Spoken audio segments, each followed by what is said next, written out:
Hi, I'm Peter, part of the team here at Romford Film Festival, and I'm delighted to be talking today about the short film Camomile with some of the filmmakers. If you'd like to introduce yourself. Great, I'm James Sibley, the director and writer of Camomile. And I'm Sam Creamer, and I'm the director of photography on Camomile. Brilliant, thank you. Brilliant. Thank you so much for joining us today to talk about your film. Thanks for having us. It's a pleasure. Welcome. I wanted to ask James first about, as the writer, where did the idea, maybe just briefly outline very quickly the idea of your short film, the plot. So the idea was, after coming off the back of our previous short, we had some technical issues that with this one we really wanted to nail the cinematography and the edit to make sure it's really slick. So we wanted to make it very visual, and I decided that right off from the start. So we decided to do Camomile and base it on a game of Russian roulette. So the idea is this shadowy organisation just grabs 5 people who want a lot of money and invites them to this game where it's win or lose, and losers don't stick around for long. That was one of the parts of the film that I loved so much, was you were literally dropped in straight away. It opens actually with a guy shooting himself and that's literally the first shot of the film, and from there the tension and the intrigue is set up, and it doesn't really ever let on until the end of the film. Yeah. Was that important to you as a short film? It was. We wanted something to grab you straight away, but also we wanted to keep the suspense. And normally the first shot is of your lead character, your kind of hero of the piece. So we wanted to introduce everyone very briefly to this hero and then take them out of the equation very quickly to unsettle the audience. As something we thought would be very effective. And in this piece there aren't really any heroes or villains per se, it's just shades of grey. So we wanted to kind of get that across in the opening few shots. And Sam, can I ask you, when did you first become involved in the project? So myself and James, we have a production company that we own together, so we're quite lucky in the sense that we develop our ideas together, and though I'm traditionally not a writer or a producer, I still am involved in that early formation stage of an idea, when those first kind of snippets of visuals or characters or thematic arcs are first discussed. So when James was developing the script, I was there able to input on things that I thought would be able to take us in a direction visually. Okay, so tell me about, was there a criteria that you have for the film visually that you wanted to make sure you got across? I think for me it was really important that it had that it was modern and that it was approachable to audiences of short films, but also that there was a nice nostalgic hark back to the kind of 70s kind of B-movie action films, things like The Warriors. There's an Ozploitation film that I love called Dead End Driving, which has that kind of look with a sort of neon and slightly, and it's a very slow film. That's what builds up the tension. So traditionally those films, primarily because of budget, didn't really have jibs and all these moving shots. So for me it was very much about holding those shots and being very intentional with the length of time that we held them for, and I think that was something we discussed in quite detail, was the precision and the timings of the shots. Yeah, the rhythm, I guess, is very important to the film. What challenges did you find as a writer-director on the film? Just generally, Yeah, with this film in particular. Yeah. You can't get too attached to lines you write, because I'm not sure if anyone around here is writing as well, but you kind of imagine the lines being said in a certain way, and then as a director you are working with actors that have been cast, and they may not say it exactly how you imagined it originally, or the location may be slightly different, so you just need to treat them as almost two separate entities. But at the same time it's a bit of an advantage as well, because you do understand all of the backstory. So it does have its pros and cons, you're right, yeah. How did you get the film funded? Well, the short answer is we didn't. We just scraped together what we had, pulled in a few favours. We did it on an incredibly small budget, a few £100s, and and we just did what we could.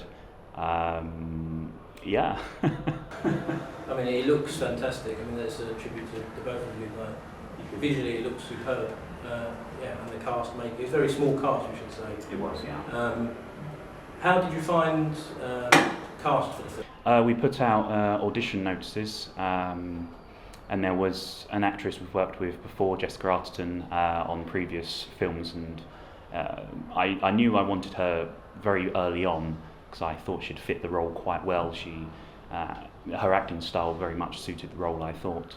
But for a lot of the roles we just put out ads. People sent us their show reels and auditioned for us, but it isn't a very dialogue-heavy script, so we're really looking for actors who are very good with their physicality, because a lot of actors, they can use lines almost as a crutch. They can just say, I'm acting through my lines, and we were looking for actors who can say a lot more just with a look or a stare.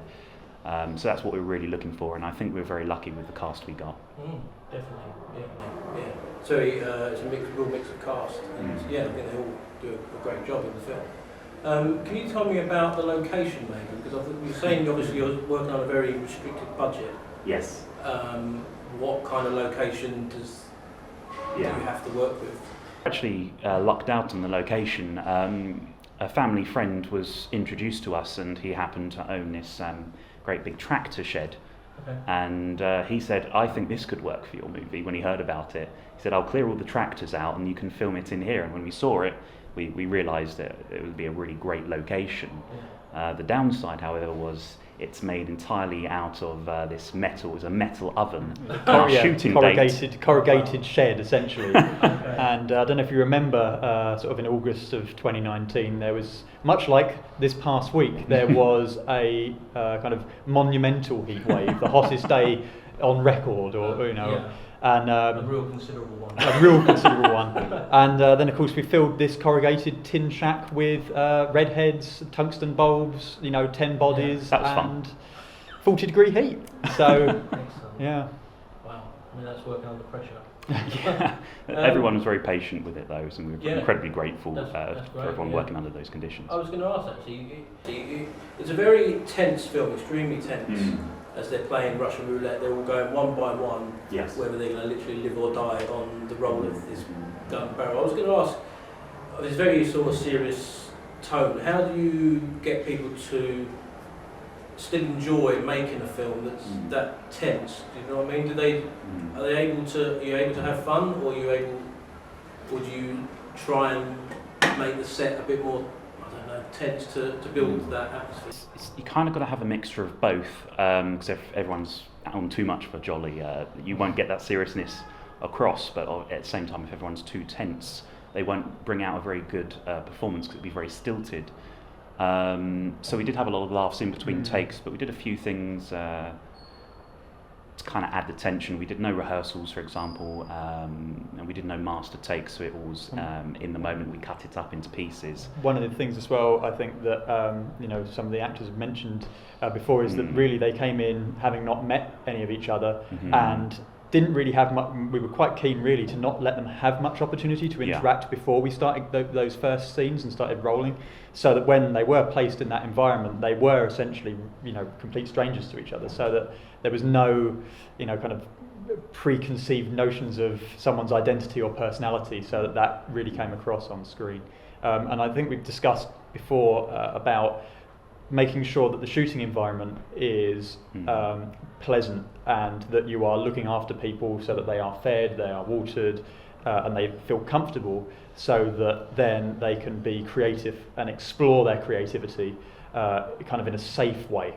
And I think that's something that we really want to champion, is having a production environment that is inclusive and is collaborative as well. And we were quite keen, I think, for that. Yeah.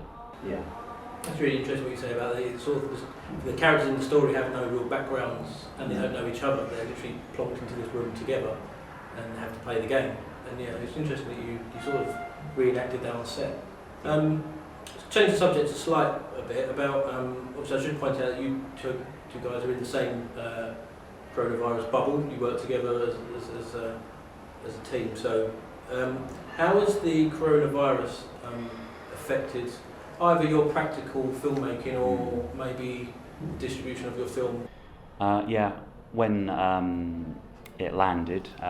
We did notice a lot of the festivals we had booked for Camomile just suddenly started to cancel, understandably, with everything that's going on, which is one of the reasons we're so grateful to be here today, to see a physical festival, because the virtual festivals, they don't quite, I appreciate that they're trying to still do something, but they don't quite work like a physical festival does. So it's really good to be here at a real festival as it was.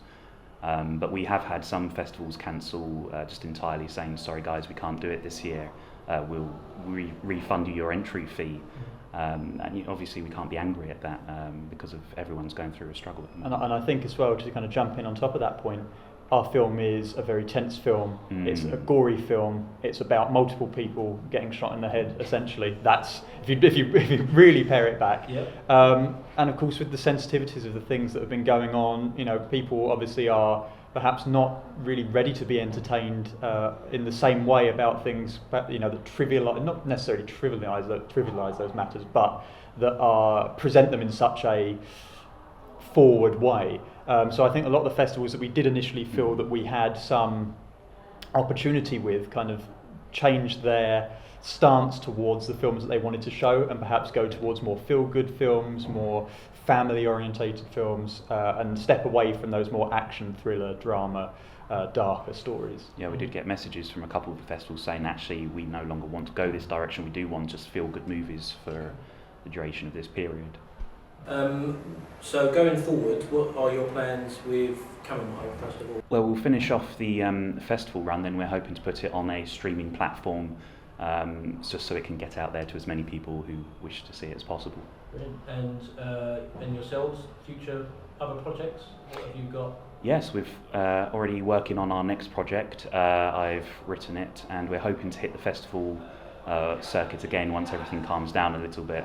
For now, we're just entering it as a screenplay to allow further time for everything to go back to a little bit of normality, so it's safer for everyone when we do return to production. Okay, brilliant. Final question, can I ask you if you had one piece of advice, the pair of you, for someone who was in a similar role, who's up and coming, trying to get their film made or distributed at a festival, what would the piece of advice be? Don't let obstacles like money get in your way. Just make something. As we said, we had hardly any money, but we managed to wrangle something together. Even if you just have to make it like we did, a kind of a one location area, there's always a way. And I'd say always be convicted in your filmmaking choices. Be bold and find your own voice. It's okay to be inspired by other content, but make something that's original to you, that is a calling card for you as a filmmaker. Brilliant. So James, Sam from Camomile, thank you very much for joining me. Thank you. Thank you.